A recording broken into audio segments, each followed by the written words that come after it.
Since this channel started only a few months ago, I've been a create mod fanatic, posting a large number of videos, or rather large for me, and shorts over that time. All of it was on a single world, but today is a new beginning. I decided to sunset my old world where I constructed large factory buildings to house quite a number of automation, from gold to blaze cakes and even netherite scrap. It was a huge project, but I desired more. So with this video, a new create mod adventure starts. New mods, new world, new everything. Same burger though, you're stuck with me. I am Bedrock Burger, your local keep Randy Pitchford away from Borderlands kind of guy. This mod pack was built in probably half an hour on Modriff and contains most mods on Fabric that have create in the title. World generation, some new ally making, and the new Oh the Biomes We've Gone mod, better nether and better end, and most of Robin FRT's mods. They're pretty good, check them out. Link for the mod pack in the description, among other links. And while you're down there checking out the mods, you should totally do that subscribing thing. Helps out the channel. Goal for the end of the year is 1,000. I'm actually really rapidly accelerating to that. So, do your part, and help me get there. Burger, love you long time. Additionally, I will be dedicating buildings in this new world to users every so often with the goal of making 213 total builds. If you want to see why, check out my last create video. Now let's begin. With this new mod pack, I was aiming to get the perfect spawn, despite maybe not living there. First impressions count. I went through several worlds, even spawning in the middle of an ocean, until I found a perfect one, spawning in a Sakura Blossom biome from Oh the Biomes We've Gone. It was a very, very beautiful biome, but not really what I was looking for in a home. I did take some of the wood though, as the stuff is a nice red color. I set off to the north, wandering in an empty world until I found a village. I looted the heck out of it, also taking the create stuff from a windmill. Not the windmill itself though, I don't use those. I took a ton of food from the village and a ton of books. I looked at my map and discovered perfection. A small island totally surrounded by water right next to a stony shore. If you know me, I love building on shorelines, and having a tiny island to myself is all I needed. I steadily made my way over, taking a short break to get a bunch of iron on a mountain. Also over another portal, but nothing good was in the chest. After cresting the mountain, I saw it. My new home. A small island, but one that I would call mine. It had a bunch of wood types on the surrounding area and a huge mountainous peak stretching high in the sky. On the shore, there was a deposit of a new block from the Dreams and Desires Create add-on. What the heck is Mysterious Conversion? There was also a gold deposit. I didn't mine it now, as I still had stone tools, but I'd get it... who am I kidding? I still haven't mined it even my most recent recording. Anyways, I swam over to my new island home and set up a small base camp after taking in the breathtaking view of the surrounding area. 32 render distance, baby, love it. Why yes, I do keep my frame rate capped at 60, why do you ask? With the bed and a waste stone I stole from the last village I was at, I tidied up the place, then made an iron pickaxe. I grabbed some oak wood, as only vanilla wood could be made into casings except for cherry wood, and a few ores from the opposite shore. I slept into the next day, then explored a nearby shipwreck. Sadly no armor trims. It did have a map though, which led into a nearby village. I grabbed a ton of andesite, then looted the village, nabbing the buried treasure which had a heart of the sea and some explosives inside. I had some eventual plans for that heart of the sea, but not in this video. I then killed some spiders outside for their string as it was nighttime and I wanted to make a backpack. My favorite backpack mod was now on Fabric and I'm so happy about that. I crafted it when I got back to my camp out of 4 leather, 4 string, and a chest. It had the same storage as a single chest, which was nice and could be upgraded. I then began the create mania, making some andesite alloy with the intention of making a mechanical saw so I could cut down trees easier, especially those Sakura trees that spawn. I needed iron sheets though, which I most certainly didn't have yet, so I set out across the crater I lived in to grab some neat trees across the way. Ironwood trees. No, they couldn't be turned into iron. I grabbed some dirt to plant a sapling on, then made a bare bones basic create setup for plates, with 4 water wheels, a mechanical press, and a depot. Using rotational force, or SU, it could pound materials harder than me to your mother to turn them into sheets. It did more than that, but for now I just needed the sheets. After using a large and small cogwheel to speed it up a bit, it was good enough to have the press make me some iron sheets, but it was painfully slow right now, but I'd make a better setup soon. I crafted the mechanical saw that I wanted, then got to deforestation, walking all the way back to spawn. The saws are a bit weird with multi-block thickness trees. You have to manually cut down all but one of the logs to get it to top down with the saw. Shift right click on the hand crank and hold it to take the entire tree down, logs and saplings piling up in the direction the saw was facing. With an unhealthy amount of Sakura wood, I returned home, played with shaders a bit, decided Complementary was still the best performance-wise, and got to work on a starter house. Unlike my factory world, which was mostly browns and grays, I wanted this world to have lighter builds, with blocks from the biome mod I was using. I decided on a smaller palette of blocks, not wanting to overdo builds just yet. I landed on calcite for walls, cobblestone for a foundation, stripped ironwood for outline parts, and sakura wood for the roofing and flooring. As my material collection rolls, I do want to let you all know that I am not a master builder at all. My structures are usually more simple and less detailed, which is not like many other Minecraft creators out there, but that's okay. Build what you want to build. Don't build to be better than others.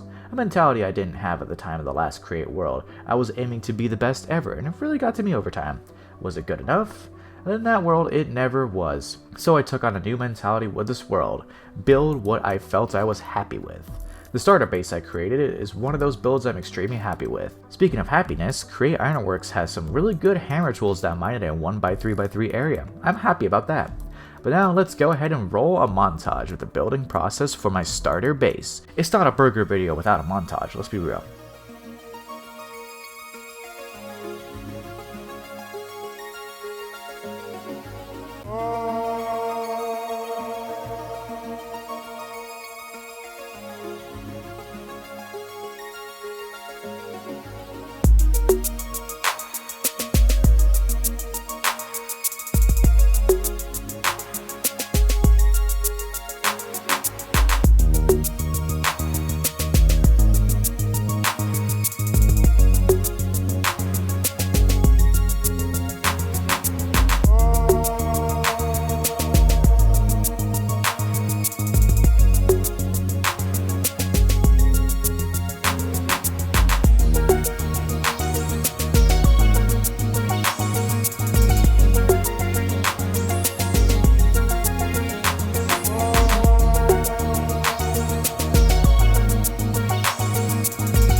With the starter base all done, also with the basement where I'd have my centralized create power, most likely not as big as my power plant though, as that stuff was laggy as heck.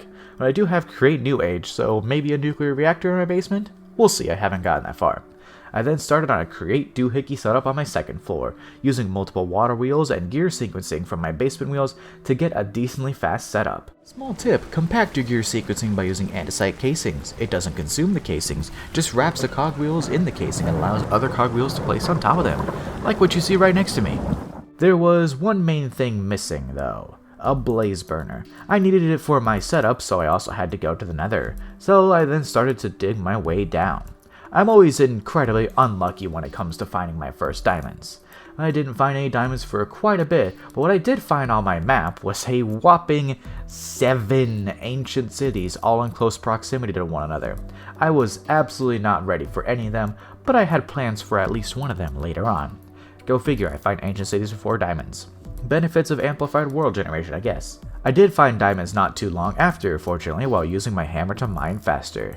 This mining trip had me end with 7 diamonds in my pocket, which is pretty good for now. I made a diamond pickaxe, and then some iron armor, preparing myself for the nether, not really knowing what I'd find there with the better nether mod. I dug up some obsidian,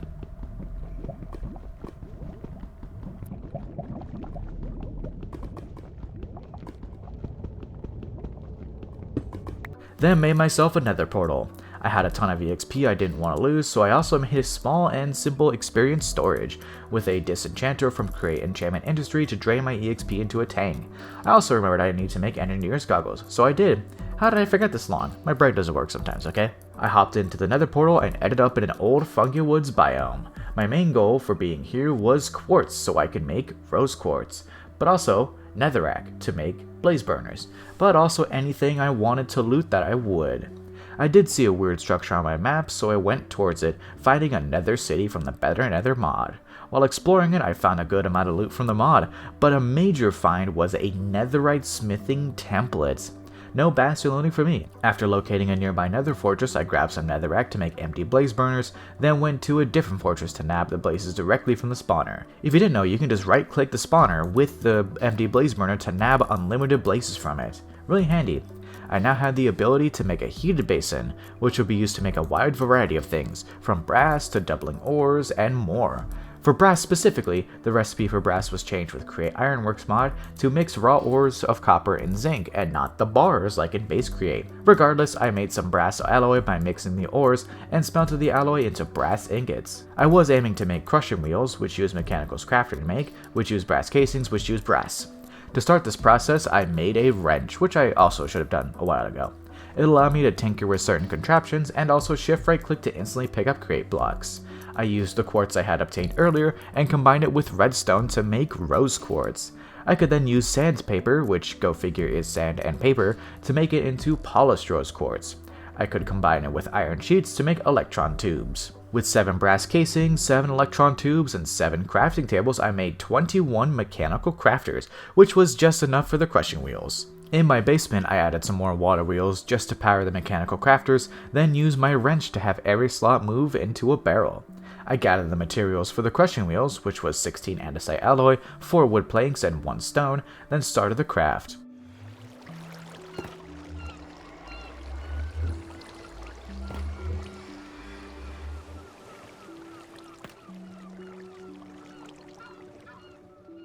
The materials didn't explode everywhere, which was nice. Crushing wheels crafted, I set them up just outside, using a common trick I like to use.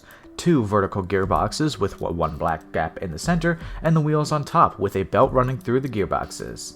It spins the crushing wheels the correct direction and also has the belt to move the material to be crushed. I pulled SU from my basement and used gear sequencing to speed up the crushing wheels, then added andesite funnels and chests on each end of the belt. I could now slap items into the first chest and have them processed through the crushing wheels. Some ores had a chance to double and even make experience nuggets, which could be consumed for experience, or turned into masses of experience from dreams and desires. And with that, we'll wrap up this episode. I could go further and include everything I've done in the 12 recordings I have so far, but this video would probably be an hour long. Instead, I'll cut it here. I made incredible progress this episode, and intend to continue that in the next episode. In the quest for 213 buildings, I don't count my starter base as one, so I still have 213 left to make for you all. Stay tuned for more on this series. I have a lot more recorded to work on in post. Thank you all for watching. Bedrock Burger, out.